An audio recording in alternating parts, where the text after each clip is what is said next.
Hello friends, welcome back to ರುಚಿಯನ್ನು ಸವಿಯೋಣ YouTube channel.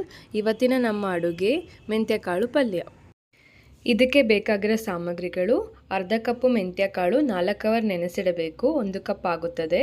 ಮತ್ತು ಒಂದು ದೊಡ್ಡ ಈರುಳ್ಳಿ, 4ರಿಂದ 5 ಟೀ ಸ್ಪೂನ್ ಅಡುಗೆ ಎಣ್ಣೆ, 1/4 ಟೀ ಸ್ಪೂನ್ ಅರಶಿನ, ಅರ್ಧ ಟೀ ಸ್ಪೂನ್ ಜೀರಿಗೆ ಪೌಡರ್, ಅರ್ಧ ಟೀ ಸ್ಪೂನ್ ಚಿಲ್ಲಿ ಪೌಡರ್, ಅರ್ಧ ಟೀ ಸ್ಪೂನ್ ಧನಿಯಾ ಪೌಡರ್, ರುಚಿಗೆ ತಕ್ಕಷ್ಟು ಉಪ್ಪು, ಗರಂ ಮಸಾಲ ಆಪ್ಷನಲ್ ಅರ್ಧ ಟೀ ಸ್ಪೂನ್.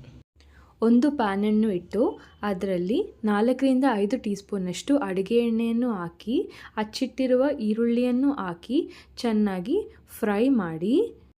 ಈಗ ನೆನೆಸಿಟ್ಟಿರುವ ಮೆಂತ್ಯಕಾಳನ್ನು ಹಾಕಿ ಚೆನ್ನಾಗಿ ಫ್ರೈ ಮಾಡಿ 1 ನಿಮಿಷಗಳ ಕಾಲ ಫ್ರೈ ಮಾಡಿ.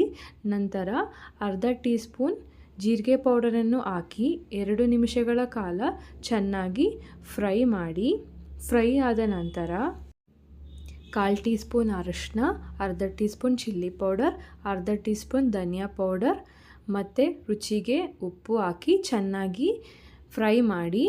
ಗರಂ ಮಸಾಲ ಕೂಡ ಹಾಕಬಹುದು, ಎಕ್ಸ್ಟ್ರಾ ರುಚಿ ಸಿಗುತ್ತದೆ, ನಾನಿಲ್ಲ ಹಾಕಿಲ್ಲ. ಈಗ ಮುಚ್ಚಳವನ್ನು ಮುಚ್ಚಿ 5 ನಿಮಿಷಗಳ ಕಾಲ ಮೀಡಿಯಂ ಫ್ಲೇಮ್ನಲ್ಲಿ ಬೇಯಲಿಕ್ಕೆ ಬಿಡಿ. ಮತ್ತೆ ಕಲಸಿ ಮತ್ತೆ 5 ನಿಮಿಷಗಳ ಕಾಲ ಬೇಯಲಿಕ್ಕೆ ಬಿಡಿ. ಕೊನೆಯದಾಗಿ ಕೊತ್ತಂಬರಿ ಸೊಪ್ಪನ್ನು ಹಾಕಿ ಚೆನ್ನಾಗಿ ಕಲಸಿ 2 ನಿಮಿಷಗಳ ಕಾಲ ಬೇಯಲಿಕ್ಕೆ ಬಿಡಿ. ಮೆಂತ್ಯಕಾಳು ಪಲ್ಯ ರೆಡಿ. ರುಚಿಕರವಾದ ಮೆಂತ್ಯಕಾಳು ಪಲ್ಯವನ್ನು ಸವಿಯಬಹುದು. ನಿಮಗೆ ಈ ಅಡುಗೆ ಇಷ್ಟವಾಗಿದ್ದರೆ ದಯವಿಟ್ಟು ಲೈಕ್ ಮಾಡಿ, ಶೇರ್ ಮಾಡಿ, ಸಬ್ಸ್ಕ್ರೈಬ್ ಮಾಡಿ ಮತ್ತು ಕಮೆಂಟ್ ಮಾಡಿ.